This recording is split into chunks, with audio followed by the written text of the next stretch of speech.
नमस्कार दोस्तों, हमारे YouTube चैनल पर एक बार फिर आपका स्वागत है। आज मैं आपके लिए मध्य प्रदेश शिक्षक वर्ग 3 परीक्षा संबंधी एक और इम्पोर्टेंट जानकारी लेकर आया हूं।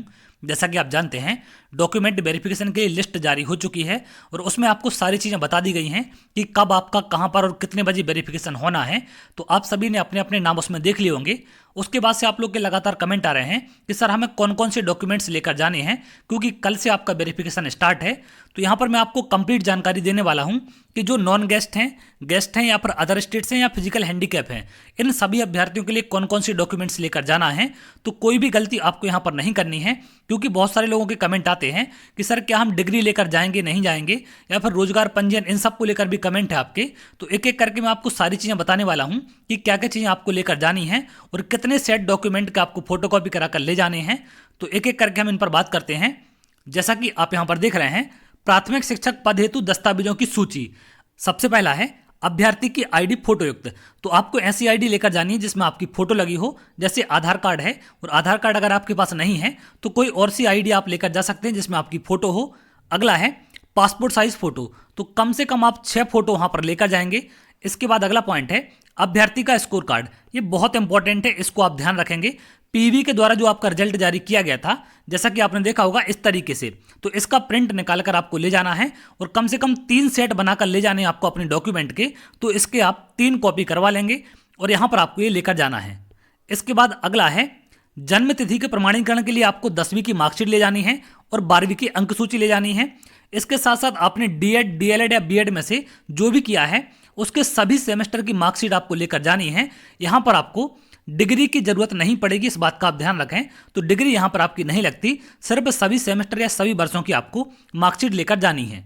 इसके बाद अगला है स्नातक की उपाधि अंक सूची। तो सभी सेमेस्टर की आपको ग्रेजुएशन की मार्कशीट लेकर जानी है, अगर आपने अपलोड की थी, और अगर आपके पास है आपने अपलोड नहीं की है तो भी आपको लेकर जानी है, क्योंकि आपको अलग अलग विकल्प वहाँ पर दिए गए थे। तो जिन भी अभ्यर्थियों ने बीएड की है उनको ये कंपलसरी है, लेकिन जिन अभ्यर्थियों ने डीएड या डीएलएड किया है और आपको विकल्प मिला था तो आपको भी ये लेकर जानी है। तो इतने डॉक्यूमेंट्स जो आप ये ऊपर देख रहे हैं ब्लैक कलर में हैं, ये अदर स्टेट वाले हो या फिर एमपी वाले हो या फिर कोई भी हो, सभी को लेकर जाने हैं। क्लियर है। इसके बाद जो एमपी के कैंडिडेट हैं उनको यहाँ पर अपना जाति प्रमाण पत्र लेकर जाना है, या फिर आप ईडब्ल्यूएस हैं तो ईडब्ल्यूएस सर्टिफिकेट लेकर जाएंगे, और आपको अपना मध्य प्रदेश का मूल निवासी स्थायी प्रमाण पत्र भी लेकर जाना है। इसके बाद अगला है अतिथि शिक्षक अनुभव प्रमाण पत्र। तो अगर आपने गेस्ट पर टिक किया था तो केवल ये अतिथि शिक्षकों को लेकर जाना है, नॉन गेस्ट कैंडिडेट को लेकर नहीं जाना है, और ना ही ये अदर स्टेट वालों को। क्लियर है। आय प्रमाण पत्र विशेषकर ईडब्ल्यूएस को लेकर जाना है, और इसके अलावा जितनी भी कैटेगरी हैं ओबीसी, एससी, एसटी, सभी लोग अपना इनकम सर्टिफिकेट रखकर ले जाएंगे। हो सकता है वहां पर आपसे मांग लिया जाए। तो इतने डॉक्यूमेंट से अदर स्टेट वालों को नहीं ले जाने हैं, इस बात का आपको ध्यान रखना है। ये रेड कलर से जो आपको डॉक्यूमेंट दिख रहे हैं 4, ये सारे जो एमपी के कैंडिडेट हैं उनको लगेंगे। जैसे कि यहाँ पर जाति प्रमाण पत्र है, स्थायी निवास, अतिथि का अनुभव प्रमाण पत्र और आय प्रमाण पत्र। ये लगना सिर्फ एमपी वाले कैंडिडेट को, अदर स्टेट वालों को नहीं लगेंगे। अगर आप एमपी के हैं या फिर अदर स्टेट के हैं और आपने यहाँ पर दिव्यांगता या भूतपूर्व सैनिक हैं आप, तो इसका प्रमाण पत्र आपने अपलोड किया है तो ये आपको लेकर जाना पड़ेगा।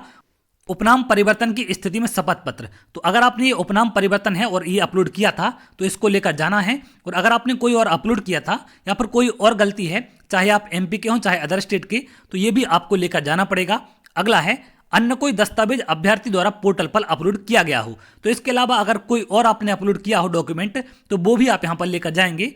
लास्ट है मैरिज सर्टिफिकेट या फिर शपथ पत्र, विशेषकर महिलाओं के लिए। ये कभी कभी इनसे मांग लिया जाता है, तो महिलाओं के लिए लेकर जाना है, चाहे आप एमपी से हों चाहे आप अदर स्टेट से, आपको ये लेकर जाना है। तो जो यहाँ पर रेड कलर में डॉक्यूमेंट आपके 4 लिखे हुए हैं, ये सिर्फ एमपी वालों को लेकर जाने हैं, और जो नीचे यहाँ पर ये ब्लू कलर में आपको दिख रहे हैं, ये सिर्फ उनको लेकर जाने हैं जिनके साथ ये कंडीशन अप्लाई है। अगर आप फिजिकल हैंडीकैप है तो ही इसको लेकर जाएंगे, या फिर भूतपूर्व सैनिक है तो आपको प्रमाण पत्र लेकर जाना है। और अगर आपके नाम उपनाम में परिवर्तन है तो उसका प्रमाण पत्र भी आपको शपथ पत्र वाला लेकर जाना पड़ेगा। और इसके साथ साथ कोई और डॉक्यूमेंट अपलोड किए हैं तो वो भी लेकर जाएं।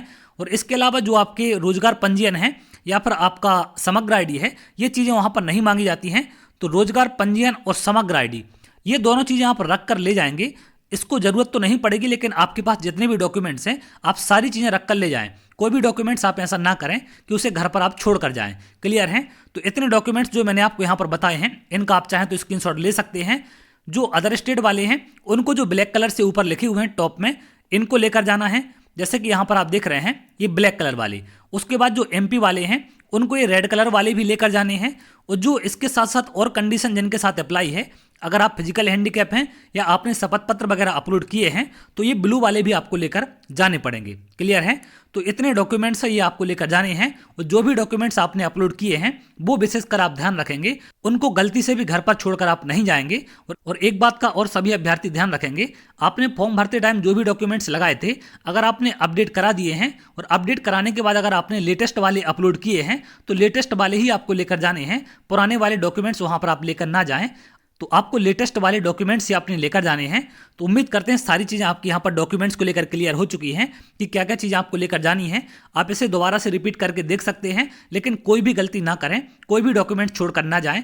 और इन सभी डॉक्यूमेंट्स के आपको 3 सेट बनाकर ले जाने हैं, इस बात का भी आप ध्यान रखेंगे। तो जो भी डॉक्यूमेंट्स आपने लगाए हैं या फिर जो भी इनमें से डॉक्यूमेंट्स आपके पास हैं उनके 3 सेट आप बनाकर ले जाएंगे। तो उम्मीद करते हैं सारी चीज़ें आपके यहाँ पर क्लियर हो चुकी हैं कि क्या क्या डॉक्यूमेंट्स आपको वहाँ पर लेकर जाने हैं। तो इनमें किसी भी प्रकार की कोई भी गलती आप ना करें। आपको डिग्री लेकर नहीं जानी है, सिर्फ आपको सेमेस्टर या ईयर की मार्कशीट वहाँ पर लेकर जानी है, और वही आपसे वहाँ पर मांगी जाएंगी। तो चलिए आगे और जो भी अपडेट निकल कर सामने आएगी मैं आपसे जरूर शेयर करूंगा। अगर आप ऐसी जानकारी चाहते हैं तो हमारे चैनल के साथ जुड़ सकते हैं, जिससे और भी इंपॉर्टेंट अपडेट आपको मिल सके। तो बहुत जल्द अगली वीडियो मिलेंगे, तब तक के लिए बहुत बहुत धन्यवाद।